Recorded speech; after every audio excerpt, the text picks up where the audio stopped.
Bien, bien, bien. Revenons aux sources, mes chers amis, si vous voulez bien. Un mot très simple, le mot équation. Malheureusement, si je vous croisais dans la rue, je ne suis pas sûr qu'il y en aurait beaucoup qui pourraient me dire qu'est-ce qu'une équation.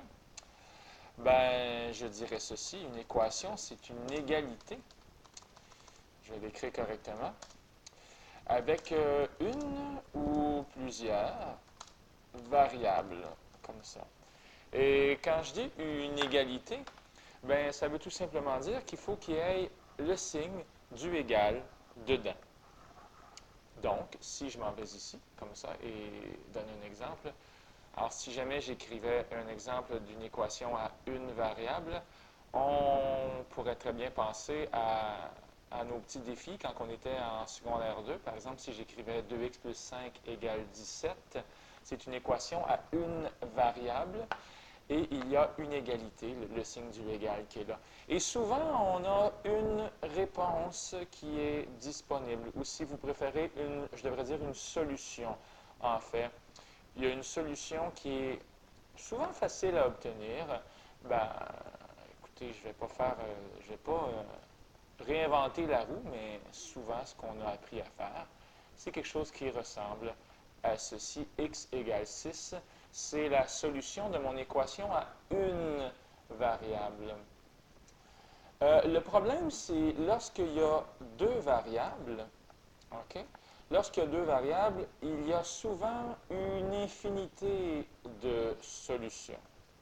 OK? Il y a une infinité de solutions. Par exemple, si x plus y doit donner 10, ouais, je veux bien que ça fait x est égal à 6 et y est égal à 4, parce que 6 plus 4, effectivement, ça donne 10, mais il existe plein de solutions. Par exemple, x égale moins 2 et y égale 12, x égale pi et y est égal à 10 moins pi. Et toutes ces solutions-là ensemble vont respecter la règle. Enfin, voyez-vous, il y a tellement de solutions possibles lorsque je demande x plus y égale 10.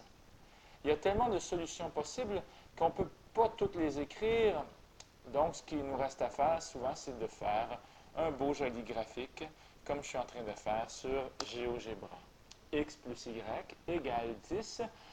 C'est une droite, mais c'est aussi un ensemble de points. Hein? Par exemple, le point 4, 6, le point, je ne sais pas tantôt, est-ce que pi fonctionne? Est-ce que pi fonctionne dans ce GeoGebra? Oui, il semble fonctionner.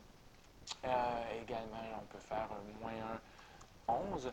Et tous ces points-là s'unissent, ici, tous ces points-là s'unissent pour créer une belle droite qui représente l'ensemble de solutions de l'équation à deux variables, x égale y. Lorsqu'on va dans propriété, on peut vraiment s'amuser, et vous, j'espère que vous allez en profiter. Donc, voilà, on a mis de la couleur, puis on peut mettre un trait pointillé comme ça. Donc, voici un début de GeoGebra en même temps. Est-ce que je sauvegarde? Wow, on va dire que ça ne sera pas nécessaire de sauvegarder. En passant, tantôt ici, je m'en veux un peu. Quand j'ai écrit qu'il y a une solution possible pour les équations à une variable, j'aurais dû dire souvent une solution. Parce que des fois, il n'y en a pas du tout, puis des fois, il y en a une infinité. Ben, pas une infinité, pardon, mais il y en a peut-être deux. Donc, si je disais par exemple x au carré égale 25, ben là, il n'y aura pas une solution, il va en avoir deux. Et x appartient à cet ensemble qui contient moins 5 et plus 5. Donc ici, j'ai deux solutions. OK? Comme ça. Je vous laisse chercher une équation avec une variable qui aurait zéro solution. Un petit défi, comme ça. N'ayez pas peur de m'en faire part, le sourire aux lèvres. Bon, dans cette vidéo-là, ce que je veux faire, c'est vous donner des trucs pour tracer des équations, parce que des fois, on a besoin d'aide un peu. Et c'est là que ma science, je l'espère, va vous servir un petit peu plus. Alors, il y a une façon de tracer qui est très, très, très facile lorsqu'on a une variable isolée Bien, c'est le party. C'est le party parce que lorsqu'on a une variable qui est isolée, ça veut dire qu'on a quelque chose de facile à faire. Et lorsqu'on a une variable isolée, tout ce qu'il suffit de faire, c'est de donner des valeurs. C'est de donner des valeurs à l'autre variable. Et j'insiste, à chaque fois que vous allez faire ça, vous allez tellement vous en sortir rapidement. Puisque mon ami y est isolé, donnons des valeurs à x comme 0, 5, moins 7. Alors, je donne des valeurs à l'autre variable et ça va très bien se faire parce que si y est égal à 2x moins 8, bien, y va égaler à 2 fois 0 moins 8. Après ça, y va égaler 2 fois 5 moins 8. Et finalement, lorsque x vaut moins 7, ça va faire un truc comme ça. Donc, on va avoir ici moins 8, on va avoir 2 et on va avoir moins 14 moins 8, ce qui va donner moins 22. OK? Est-ce que j'aurais oublié quelque chose? Oui, je pense que j'aurais oublié quelque chose. Hein? Il y avait un petit truc à écrire ici. Avant de tracer, ça s'en vient, avant de tracer une équation à deux variables, parce que vous avez, vous, bande de chanceux, un graphique à faire. OK, est-ce que je peux faire une flèche ici? Non, pas présentement. Donc, avant de faire un graphique, souvent, on ne sait pas comment mettre les points. On est un peu malheureux. Et moi, je vous conseillerais toujours, tout au long de l'année, de vous faire une table de valeurs. Faites ça. Faites ça, de grâce. Et c'est ce que je venais de faire ici. Je venais d'en faire une table de valeurs. Alors, lorsque on a une variable isolée, ben c'est très facile de se faire une table de valeurs. Avez-vous remarqué que j'ai mis x valait 0 tantôt? On n'hésite pas à mettre 0. Hein? Ici, c'est x qui est isolé. On va donc donner des valeurs à y. Et encore une fois, mettez 0, mettez quelque chose de positif. Et pourquoi pas, n'ayez pas peur des nombres négatifs, ils ne vont pas vous manger. Tantôt, on avait 0, moins 8. Donc, 0, moins 8, c'était un couple. Cette fois-ci, on a 0, 0. On aurait donc une droite qui passerait par le centre du plan cartésien, par l'origine, je devrais dire, par le point 0, 0. 3 fois y, 3 fois 3 donne 9 et 3 fois moins 8 donne moins 24. Ayez pas peur des fractions. Encore une fois, n'ayez pas peur de donner la valeur 0. Lorsque x vaut 0, ça va faire moins 1 quart. Parce que 0 moins 1, ça fait moins 1, divisé par 4, ça fait 4. Si jamais vous avez la chance de tomber sur une réponse entière, comme 5, 5 moins 1, 4, divisé par 4, ça fait 1. Alors, on est content ici. On va faire un petit bonhomme sourire. On est content parce qu'on a une valeur entière. Tiens, on peut faire même un bonhomme qui est encore plus souriant que ça. Qu'est-ce que je devrais faire pour avoir d'autres valeurs entières? Bien, la réponse est simple. Étant donné qu'on a une division par 4, tout ce que vous avez à faire, c'est d'ajouter des plus 4, puis des plus 4, ou des moins 4 et des moins 4. Donc, vous pourriez essayer 5 plus 4, ça fait 9. 9 plus 4, ça fait 13.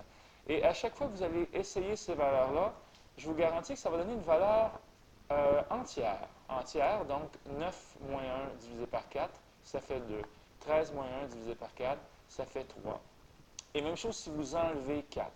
Par exemple, 5 moins 4, ça fait 1. On pourrait essayer avec moins 3 parce que 1 moins 4, ça fait moins 3. Et moins 3 moins 1, ce qui fait moins 4, divisé par 4 donne moins 1. Donc, c'était un petit truc ici, lorsqu'il y a des divisions, n'ayez pas peur de sauter, de faire des bonds qui correspondent au dénominateur pour obtenir des valeurs entières et des bonhommes sourires. Une fois que ces tables de valeurs-là sont remplies, bien, l'art de la chose, ce sera toujours, est-ce que j'ai effacé mon GeoGebra? Bien, ce sera toujours de faire des beaux graphiques, OK?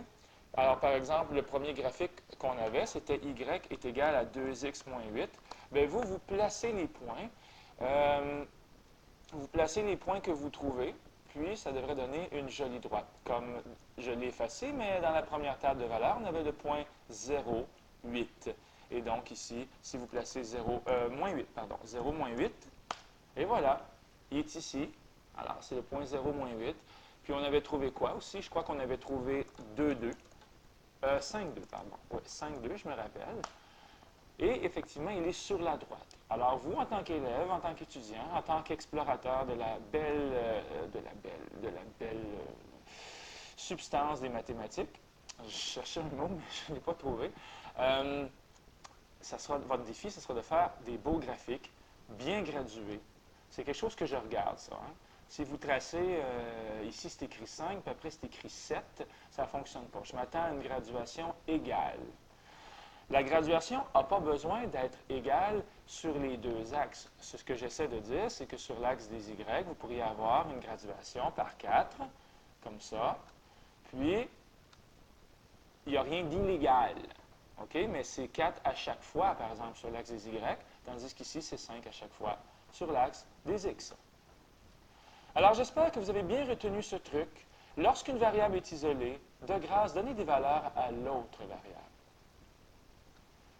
Qu'est-ce qu'on fait si les variables sont du même côté? Bien sûr, on peut faire, on peut se creuser la tête. Ici, qu'est-ce que je peux faire pour trouver une valeur? Un couple, pardon. C'est peut-être un peu plus compliqué. On n'a pas de variable isolée, mais c'est tellement simple de donner la valeur 0 à chaque variable. Et vous allez voir, ça va s'éclairer tout de suite. Par exemple, si x vaut 0, ça fait donc 3 fois 0. Ouais, 3 fois 0 plus 4 fois quelque chose égale 60. Bien, 4 fois quoi dans le 60? Je pense bien que c'est 15. Maintenant, je donne 0 à l'autre variable, la variable y. 4 fois 0, tiens, on va changer de couleur. Qu'est-ce qui arrive si y vaut 0? Bien, 4 fois 0 ici, ça fait 0. Alors, 3 fois quelque chose, plus 0, tiens, je mets un x là-dessus parce que dans le fond, ça fait 0. 3 fois 20 donne 60, donc ici, ce serait 20 et 0. Et je vous jure, vous n'avez même pas besoin de remplir le reste. Vous avez deux points, le point 0,15 et le point 20,0. Et quels points ce sont? Ce sont les points les plus importants dans l'histoire de la droite. Parce que 0,15 et 20,0, bien, qu'est-ce qu'ils ont ces points-là? C'est les points où on croise les axes. Regardez. Attention, on va étirer un peu. Donc, 0,15 et 20,0, tout ce que j'ai à faire, c'est de tracer ma droite qui passe par ces deux points-là.